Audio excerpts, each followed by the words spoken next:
ወራህመቱላሂ ወበረካቱ። በመጀመሪያ ያው ይሄ መድረክ ተፈጥሮ እዚህ በመገናኘታችን ከዛም በፊት ደግሞ ቅንነት ኖሮ የኢትዮጵያ ሸሪዓ ፍርድ ቤቶችን ለማሻሻል የተደረገውን ጥረት አመሰግናለሁ። እግረ መንገዱን ግን የዘገየንበትም ሁኔታ አለ።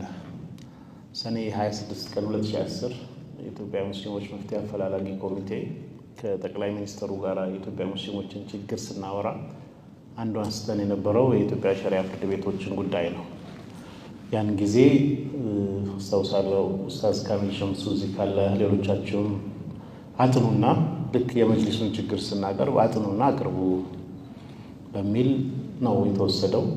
በጊዜ የነበረው የመጅሊሱ አህዋል ሌላ መልክ ውስጥ ገባና ተጠንቶ ሳይቀርብ ቆይቶ አሁን ስልጣን ላይ ያሉት የኢትዮጵያ እስልምና ጉዳዮች ጠቅላይ ምክር ቤት ፕሬዝዳንት የተከበሩ ዶክተር ሼህ ሀጂ ኢብራሂም መጥተው እንደገና እስኪያነሱት ድረስ ጉዳዩ ተንግቶ ቆየ እንጂ ያን ጊዜ ነው እንደ ጥያቄ ለጠቅላይ ሚኒስትሩ ቀርቦ ችግሩና መፍትሄ አቅጣጫ የምትሉትን አቅርቦ የተባለው። ከዛም በኋላ በተነሳው ሂደት አሁን ያለው የኢትዮጵያ ጠቅላይ ፍርድ ቤት ፕሬዝዳንት ባላቸው ቅንነት እዚህ ደረጃ መድረሳችን መልካም ነው። የጥናት ጽሁፉን አብዛኛውን ፓርት አንብቤ ያለው ጥሩ የሚባሉ ዛሬም ያልተነሱ ከጊዜ አንፃር ብዙ ነጥቦች በውስጡ ተካተዋል። ግን አንዳንድ ቢጨመሩ ብዬ የማስባቸውን ከታሪክም አንፃር እንደ እግረ መንገዱን የጉዳዩን አሳሳቢነት እንድንረዳ ከታሪክ አንፃር 3 ነጥቦችን ለመጨመር ሞከርኩኝ። አንደኛው ሄርበርት ሉዊስ 1965 እንደ አውሮፓ አቆጣጠር ስለ ጅማ ማስተርሱን ሰርቶ በኋላ ላይ በኦሮሞ ሞናርኪ ኦፍ ጅማ አባጅፋር በሚለው መጽሐፉ 110 ገጽ ላይ ጅማም የሸሪዓ ፍርድ ቤት እንዳለና በአባጅፋር ቃዲዎች እንደሚሾሙ በግልጽ መጽሐፉ ላይ ያነሳል። ስለዚህ ታሪካዊ ነበረ የሚለው ላይ ገጽ 110 አካባቢ ላይ ነው የሚያወራው።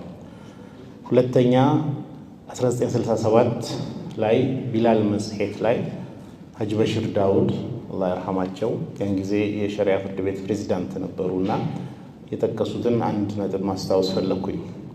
ሸሪዓ ፍርድ ቤት በኃይለ ሥላሴ ጊዜ ብዙ ሙስሊሞች አንደኛ ከፍትሐ ብሔሩ ጀምሮ ኢግኖር የማድረግ ነገሮች ነበሩ። ፍትሐ ብሔሩ የጸደቀ ቀን ፓርላማ ውስጥ የነበሩ ሙስሊሞች ቁጥራቸው ትንሽ ነው። ኦልሬዲ ከጅምሩ ሳይከተትበት ስለመጣ በድምፅ ብልጫ ይወሰን ሲባል እኛ እዚህ ተቀምጠን ድምፅ ሲሰጥ ቁጥራችን ውስን ስለሆነ መድረኩን ረግጠው ነው የወጡት ተቃውሟቸው በዕለቱ ለመግለጽ ማለት ነው። በተለያየ ክፍለ ሀገር ተወክለው የነበሩ ሙስሊሞች የፍትሐ ብሔሩ የጸደቀ ቀን በፓርላማ አልተገኙም። ለምን? ሆን ተብሎ ይህን ለማግለል ስል ነበር። ሀጂ በሽር ዳውድ ደግሞ ሸሪዓ ፍርድ ቤት የሚባለው ራሱ እስልምናን ሰው እንዲጠላ በሚያደርግ መልኩ ነው መንግስት ያዋቀረው የሚል ነጥባቸው ምን ይላሉ? ቢላል መጽሔት 1967 ገጽ 13 ላይ እንዲሁ በብዙ ሚሊዮን የሚቆጠሩ ለሃይማኖታቸውና ለሀገራቸው የሚቆረቆሩ ሁሉ ይህ ፍርድ ቤት የሸሪዓ ፍርድ ቤት ማለታቸው ነው የተቋቋመው የእስላምን ሃይማኖት ለመጠበቅ ሳይሆን ህዝቡ ራሱ ቀስ በቀስ ሃይማኖቱን ጠልቶ እንዲተው ረቂቅ በሆነ ተንኮልና ጥናትና ተንኮል የተመሰረተ ፍርድ ቤት ነው እያሉ በማለት እያጉረመረሙ ለብዙ ዘመናት ከፍ ባለ ሀዘን ተውጠው መኖራቸው የማይካድ ነው ብሎ 67 ላይ ካነሱት አንዱ ነው። እንደገና 1966 ላይ የኢትዮጵያ ሙስሊሞች ሚያዝያ 1 ቀን ለመንግስት ጽፈው ያስገቡት 13 የኢትዮጵያ ሙስሊሞች ጥያቄዎች መካከል በኋላም ሚያዝያ 12 ቀን 66 ሰልፍ ከተወጣባቸው ጉዳዮች አንዱ በ3ኛ ተራ ቁጥር ላይ ያለው ጥያቄ የሸሪዓ ፍርድ ቤት ነው። ያንን ስናይ እንዲህ ይላል ጽሁፉ። 3ኛ የሸሪዓ ፍርድ ቤት ይልና የሸሪዓ ፍርድ ቤቶች በ1936 በቁጥር 62 በወጣ አዋጅ ለብዙ ዘመናት ሲሰራበት ቆይቶ ባላወቅነው ምክንያት በፍትሐ ብሔር ህግ ቁጥር 33447 ንዑስ ቁጥር 1 በመለወጡና አሰራሩም የህግ ድጋፍ የተነፈገው ስለሆነ አሁን የሸሪዓ ፍርድ ቤት ቅዱስ ቁርአናችን በሚያዘው መሰረት አንድ ራሱን የቻለ አቋም ኖሮት በመንግስት በጀት እየተዳደረ ህግጋት ተደንግገውለት ወግና ስርዓት ባለው አኳኋን በእምነቱ ተከታዮች እንዲመራ ተሻሽለው በህገ መንግስቱም ውስጥ ተጠቅሶ እንዲወጣለን ብለው ጠይቀዋል። ይህ ጥያቄ የኢትዮጵያ ጥናትና ምርምር ማዕከል ውስጥ ማኑስክሪፕት ክፍል ማህደር ቁጥር 2400 ላይ እናገኛለን። የኢትዮጵያ ሙስሊሞች ጥያቄ ከነበሩት መሃል በደርግ ዘመነ መንግስትም መጅሊስ እንዲዋቀር ሲፈቀድ እዚህኛው ላይ ግን ያው ቅድም በጥናቱም እንደተነገረው እንዲሁ ባለበት እንዲቀጥል የማድረግ ነገር እንጂ ፕራክቲካሊ የማሻሻል ሁኔታ አልወጣም። 1992ም በቀጥታ ባልሳተፍበትም አዋጁ ሲወጣ ብዙ ክርክሮች ነበሩ። አላህ ይርሐማቸው ሀጂ መሐመድ ወሌን ጨምሮ የተለያዩ ሰዎች በዛ መድረክ ላይ እነሺ መሐመድ ዘይንም ዛሬ እዚህ ያሉ ሌሎቹም ሲነሳ ከነበሩ በርካታ ነገሮች አንፃር ያኔ ራሱ መንግስት በዚህ መንገድ መሄድ አለበት ብሎ በወሰነው ውሳኔ እንጂ ጥያቄው ሳይነሳ ቀርቶ አይደለም። መንግስት ያንን ለመቀበል ስለፈለገ በዛ መጠን ስራ ላይ ውሏል። ዛሬም ይሻሻሉ ተብሎ መነሳት አለባቸው ብዬ ከማስባቸው ነገሮች መሃል በኢትዮጵያ ሕግ መሰረት ሴኩላር ስርዓት ስለሆነ የጠቅላይ ሰበር ሰሚ ችሎት ውሳኔዎች ላይ እንዳነበብኩት አንዳንድ ቦታ ላይ ሃይማኖትን መሰረት ያደረጉ ለምሳሌ ከቤተ ክርስቲያን ጋር ደቡብ ክልል ላይ የተነሳ ውሳኔ ላይ ሰበር ሰሚ ችሎት ላይ አንድ በሃይማኖት ተቋም ውስጥ የተቀጠረ ሰራተኛ የሚኖረው የአሰሪና ሰራተኛ ጉዳይ ክርክርን መደበኛ ፍርድ ቤቶች እስከ ድረስ ሄደው ማየት ይችላሉ የሚለውን አንስቶ ሃይማኖታዊ ኤሌመንት ያለው ጉዳይ ስለሆነ ፍርድ ቤቱ ከጅምሩ ይሄን ጉዳይ ማየት አይችልም ብሎ የወሰነበትን አንብቤ ያለው ቅጹን ባላስታውስ። አሁን ባለው ሂደት የኢትዮጵያ መደበኛ ፍርድ ቤት ሴኩላር ነው። አንዳንድ የሃይማኖታዊ ኤሌመንቶች ያሉበት ውሳኔዎች ሲፈልጉ ለምሳሌ መጅሊስና ሰራተኞቹ ወይ ደግሞ የመጅሊስ የኢትዮጵያ እስልምና ጉዳዮች ከምርጫ ጋር የተያያዘ ውዝግብ ቢኖረው ያ ውዝግብ ደግሞ በመጅሊስ መተዳደሪያ ደንብ መሰረት የሚፈታ ከሆነ ያ የመጅሊስ መተዳደሪያ ደንብ ደግሞ ከኢትዮጵያ ሴኩላር ስርዓት በተጨማሪ የራሱ ሃይማኖታዊ ኤሌመንት ያለው ከሆነ ማን ነው የሚዳኘው ይሄን ጉዳይ ስንል በመደበኛው ሕግ መዳኘት ላይ ችግር አለ። ምክንያቱም ሃይማኖታዊ ኤሌመንት ስለሆነ እንዴት ብሎ ሊፈስሩ ነው?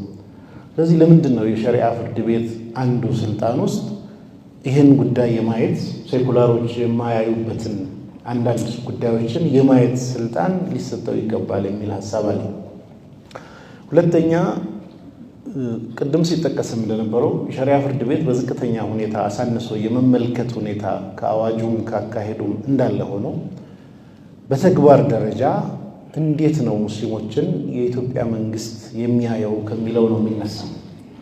የኢትዮጵያ ሙስሊሞችን በአዎንታዊ የማየትና ፍላጎታቸውን የመሙላት ሁኔታ በቅንነትና በሆደ ሰፊነት ጥያቄ የመመለስ ፍላጎት ካለ ከዛ በመነጨ መልኩ የነሱን መብትና ነፃነት ፍላጎትን ማስጠበቅ ላይ በዛው በአዎንታዊ እይታ ይቀጥላል።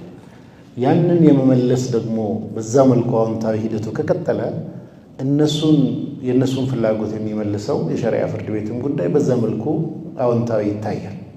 አሁን ባለው ነባራዊ ሁኔታ የሸሪዓ ፍርድ ቤት ነው ቢባልም ብዙ ሰዎች ለምን ዝም ትላላችሁ በሚል ጉዳይ ኖሯቸው ሲሄዱ ስልክ ፈልገው የሚደውሉባቸው ሰዎች አንዱ ነኝ። ምንድነው ሲባል የሸሪዓ ፍርድ ቤት የኢትዮጵያ ሙስሊሞችን እሴት የጠበቀ ተቋም አይደለም። በግልጽ ቋንቋ እናውራ ሲባል የዓመቱ ገብርኤል የሚከበርበት መዝሙር የሚከፈትበት ሙስሊም ያልሆኑ ሰራተኞች ኖረው ሸሪዓ ፍርድ ቤት ተብሎ ቄጤማ ተጎዝጉዞ ግቢው ሲያይ ምንድነው ይሄ ነገር በትክክል ሸሪዓ ፍርድ ቤት ነው የመጣሁት ወይስ ነው የመጣሁት የሚሉበት ብዙ ክስተቶች አሉ። ከዛም አልፎ ዳኞቹ ፕሬዝዳንቱን ጨምሮ እንደ ፕሬዝዳንት አይደለም አክት የሚያደርጉት። እኔ ግልጽ ነው የማወራው። ለምንድን ነው እንደዛ ሲባል በዛ በኩል ቦታ ስላልተሰጣቸው የሆነ የኢትዮጵያ ሙስሊሞችን ወክለው ያለ ከመጅሊስ በላይ ከፍ ብሎ ያለ ከጠቅላይ ፍርድ ቤቱ ፕሬዝዳንት ስንል ሶስት አካላት አሉ። አንደኛው ህግ አውጪው ነው፣ ህግ ተርጓሚ ነው በኢትዮጵያ ስርዓት ውስጥ። አንደኛው አስፈጻሚ ነው። ከዛ መሃል አንዱ ናቸው ጠቅላይ ፍርድ ቤት። በዛ ደረጃ የኢትዮጵያ ሙስሊምን በተሰጠው መብት ክልል ውስጥ ያለ መሪ ሳይሆን እንደው አንዳንዴ እኛንም ይለምናል፣ ረዝም አትበሉ ይሄ ነገር ሊወድቅብን ነው። ይሄ ነገር ዝም እንደ ፕሬዝዳንት ስናይ መንገድ ላይ ሄዱ ሰው ናቸው። ለፕሬዝዳንቱ እንኳን ለሌሎች ዳኞች አይደለም ለፕሬዝዳንቱ እንኳን ተገቢውን የሆነ መብትም ተገቢውን የሆነ የሚመለከተው ጠቅላይ ፍርድ ቤት ብዙ መኪናዎች አሉ። እንደው አንዱ እንኳን ለእናንተ ይሰጥ ተብሎ ለፕሬዝዳንቱ እንኳን ወይ ደግሞ ለምክትል በዛ ደረጃ ታች ድረስ ይመዘዛል ሰራተኞቹ ላይ ማለት ነው። ይህን እንዳለ እያነሳሁኝ አሁን ደግሞ በቅርብ ጊዜ የሸሪያ ፍርድ ቤትን መብት የሚጋፋ አሰራር ከኩነት ምዝገባ ጋርም እየመጣ ነው። ምንድነው? ሸሪያ ፍርድ ቤት የጋብቻ ሰርቲፊኬት ይሰጣል። ግን የሸሪያ ፍርድ ቤት የጋብቻ ሰርቲፊኬት ዛሬ ተቀባይነት አለው ወይ? ይህን የጋብቻ ሰርቲፊኬት ብንወስድ እውነት የሚመዘግቡ ሰዎች በየክፍለ ከተማው ያሉት እንደ አዲስ እኛ ጋር ካላወጣ እኛውን አንቀበልም ደረጃ ተደርሷል። አዋጁ ተሽሮ ነው ወይስ ምንድን ነው ስንል አልተሻረም። ግን በማስፈጸም ደረጃ ምናልባት ከአሰራር አንጻር ኢንተርናሽናል እንዲሰራ ወጥ የሆነ ያድርግ ቢባል እንኳን የሸሪያ ፍርድ ቤቱን እንዳለ ተቀብለው ወደዛኛው ሰርቲፊኬት መለወጥ ቢሆን ሲምፕል ያሰራር ነው። እሱን አንቀበልም እንደ አዲስ አውጣ ከሆነ የሸሪያ ፍርድ ቤት ሰርቲፊኬት ቫሊድ አይደለም የሚል ነገር በተግባር እየተደረገ ነው። ዛሬ በምናወራበት እንኳን ተጨማሪ አይደለም፣ ዛሬ ስራ ላይ ሆኖ የምናይበት ነገሮች መሀል አንዱ ነው። ሌላው መጨመር አለበት ብዬ ከማስባቸው መሀል ቅድም ያነሳችሁት የፋይናንስ ጋር የተያያዙ የተለያዩ ነገሮች አሉ። ጀነራል እንትኑ በፈቃደኝነት ተብሎ እዛ ውስጥ የሚያስፈልጉ በተቋም ጋር የተያያዘ የመጅሊስ ቅድም ያልኩት ከፋይናንስ ጋር የተያያዘ ከኢንሹራንስ ጋር የተያያዘ ዞሮ ዞሮ ሲቪል ጉዳይ ነው፣ ወንጀል አይደለም። የወንጀል ጉዳይ ላይ መብት አልተሰጠውም።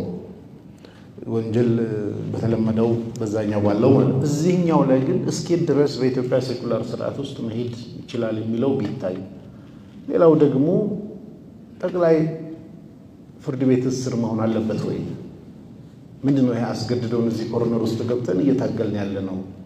ፍቀዱልን፣ ስጡልን፣ እውቅና አድርጉልን፣ በጀት ስታጸድቁ ጥያቄያችንን ተቀበላችሁ እንዲበሉልን። ይሄ ሁሉ ልመናና ሙግት የመጣው ባለፉት ዘመናት ምናልባት ሸመከተ ሊያወሩ ይችላሉ። አንድ ወሳቸው እኔ እስከማውቀው የተባረሩ እዛ ጠቅላይ የዳኞች አስተዳደር ጉባኤ ውስጥ ሰው ይወክል ብለው ጥያቄ በተደጋጋሚ ሲጽፉ ሰራተኛ ቀጥራለሁ ሲሉ ለምን ተቀጥሮ በሰፊው እሳቸው ያወራሉ። መጨረሻ ላይ የመባረርና ሌሎችም ላይ ብዙ ነገር መጣ። ከጅምሩ ራሱ ህገ መንግስቱ ምንድን ነው የሚለው? አንድ የፍትህ ስርዓት ግን እኩል ፓራላል ሆነው ለሚመለከተው የመንግስት አካል ተጠሪ መሆን ይችላሉ። ካልሆነም ደግሞ ይህንን መብትና ድንበር ባስከበረ መልኩ እንዴት አብሮ መሄድ ይችላል የሚለውን ከሪፖርቲንግ ሜካኒዝሙ ጀምሮ በጀት ከማጽደቅ ጀምሮ ለምንድን ነው ከእናንተ ከተሰጣችሁ ላይ ቆርሳችሁ ስጡን ልመና ውስጥ የሚገባው? ይሄም ከፍ ብሎ መንገድ የለም ወይ የሚለውን ማየቱ ጠቃሚ ይመስለኛል። አሁን አዋጅ አሻሽለን አሰራር ተሻሽሎ አልቆ እስኪመጣ ድረስ ዛሬስ አፋጣኝ መፍትሄ አያስፈልግም ወይ? አዋጅ ይሻሻል ስንል ጥናቱ ላይ አንዱ ጉድለቱ ሀገር አቀፍ አላደረገም። ድሬዳዋና አዲስ አበባ ላይ ነው ውስንነቱ። ለምንድን ነው ሀገር አቀፍ ማይሆነው? 100 ሰዎችን ቃለ መጠይቅ 102 እና 110 ሁለት አካላትን ጠይቃቸዋል። እንደው ባለ ጉዳይ ሆናችሁ እዚህ ሰርቲፊኬት ያወጣችሁ ሰዎች ጥቂት ሰዎች ባላቸው ፋይል ስልክ ደውሎ እንዴት ታዩታላችሁ ተብሎ ፈርዘር ቢጠየቅ ብዙ የሚነግሩን ነገር አለ። እንደ አንድ ሀገርም ወጥ የሆነ የህግ ስርዓትን እንፍጠር ስንል እንዴት አድርገን የክልልና የፌዴራሉ መሃል በተናበበ መልኩ ሂድ ስንል ፈርዘር ጥናት የሚፈልግ ነገር ነው። በዚህ ብቻ ማብቃት አለበት ብዬ አላስብም። ግን ጊዜ መወሰድ የለበትም። ተጨማሪ የተወሰነ ነገር ቢደረግ ይላል። እስከዛ ግን መሻሻል ያለባቸው አፋጣኝ ነገሮች አሉ። አሁን ባለው ህግ አሁን ባሉት የጠቅላይ ፍርድ ቤት ፕሬዝዳንት ስልጣን ወሰን ክልል ውስጥ መሻሻል ያለባቸው ነገሮች አሉ። አንደኛው የኢትዮጵያ ፍርድ ቤት ጠቅላይ ሸሪያ ፍርድ ቤት በአጠቃላይ የሚያገለግለው ኢትዮጵያውያን ሙስሊሞችን ነው። የጥያቄው ባለቤቶችም የሚዳኘውም ከቁርአንና ሐዲስ አንጻር ሁሉ ነገሩ።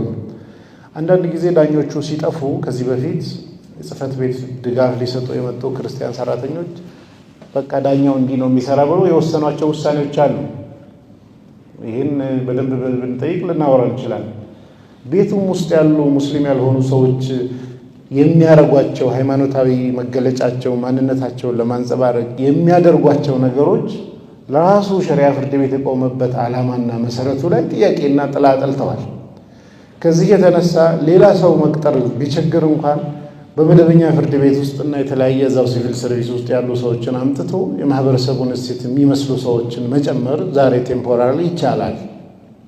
ቢያንስ ፊት ለፊት ሰርቪስ ከሚሰጡት አንፃር። ሁለተኛ 3000 ካሬ ሜትር ለጠቅላይ ሸሪዓ ፍርድ ቤት ተሰጠች ምናምን ተብሎ ችግር ይሆናል።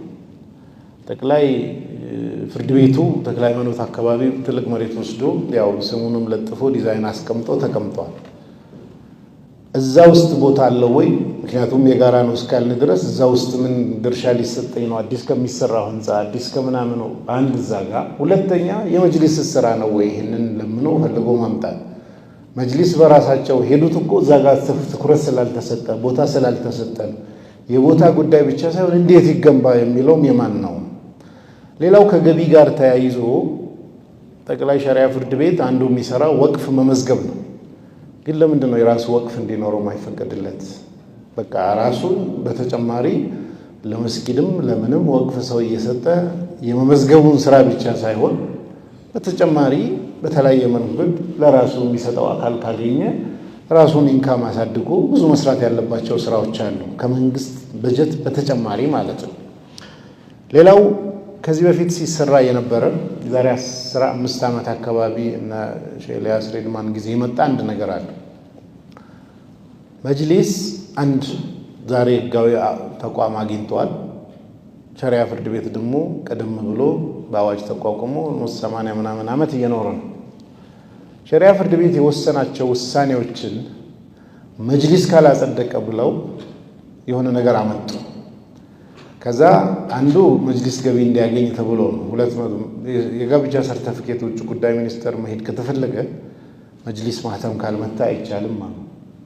ጠቅላይ ሸሪዓ ፍርድ ቤት የሰጠው ላይ 250 ብር ክፈልና ማህተም መታለህ። ከዛ ማህተም ይመታል።